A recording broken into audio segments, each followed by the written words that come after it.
So talk to me about where you get to. I think last time it was 10K. Now you've already upped that, I think. But how do you see this all playing out? Where does ETH go even at the end of the year? Well, a lot of it starts with our views on crypto. And I'm still bullish on Bitcoin. In the fourth quarter, seasonally, Bitcoin's strong. But now we have the Fed flipping dovish after being essentially hawkish all year. That's a tailwind for Bitcoin. So I think Bitcoin gets to 200 to 250,000 by the end of the year. And that aligns with Mark Newton's technical targets.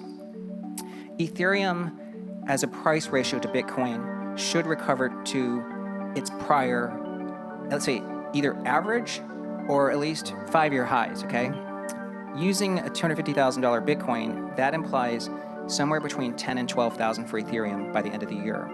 But I do think Ethereum is going to exceed those prior highs, and that's why I think when we get to 12, 15,000, that's what you call, real price discovery, but I don't think that would be the ceiling for Ethereum. Well, I mean, I guess the last question would be around, if it's not the ceiling, we just celebrated 10 years of Ethereum. Looking out 5 years, you've been right, like I said at the open of this, in kind of the most panicked of times, whether it was COVID or when tariffs hit earlier this year, you've always kind of said, hey, cooler heads will prevail.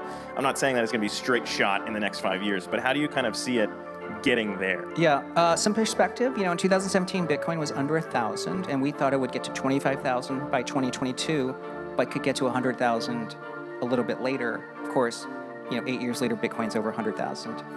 To us, an intermediate level for Ethereum is matching Bitcoin's network value. So I think a couple years from now, so that would be 60,000 ETH.